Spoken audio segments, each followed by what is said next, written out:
గంగి గోవు పాలు గంటెడైనను చాలు కడివెడైననేమి కరము పాలు భక్తి గలుగు కూడు పట్టెడైనను జాలు విశ్వదాభిరామ వినురవేమ.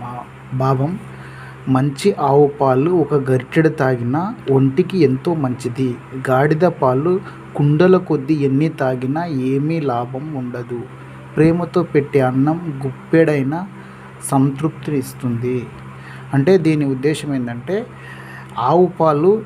మంచి ఆవు పాలు కొన్ని తాగినా కూడా అది శరీరానికి మంచిది.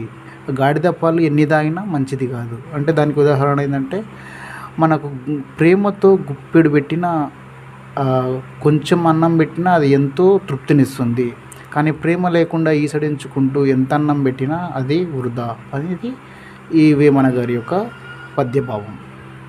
నెక్స్ట్, నిక్కమైన మంచి నీలమొక్కటి చాలు తలుకు బెలుకురాళ్ళు తట్టెడేలా చాటు పద్యమిలను చాలదా యొక్కటి విశ్వదాభిరామ వినురవేమ.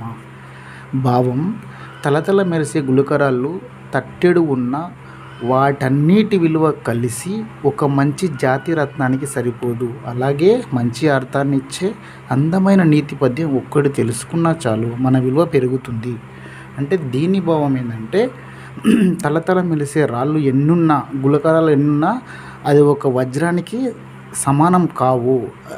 వజ్రం ఎంతో విలువైనది, ఆ రాళ్ళ కంటే వజ్రం ఎంతో విలువైనది. అలాగే మిగతా విషయాలు ఎన్ని తెలుసుకున్నా మంచి అర్థాన్ని ఇచ్చే అందమైన నీతి పద్యం ఒక్కటి తెలుసుకుంటే చాలు అది మన విలువ పెంచుతుంది. అంటే మనలోన విలువలను పెంచుతుంది, మనలను చక్కని నడవడిక దిశగా నడిపిస్తుంది అనేది వేమన గారి పద్యం. అంటే ఇక్కడ వేమన పద్యాలన్నీ కూడా ఇలాగే ఉంటాయి. ఓకే.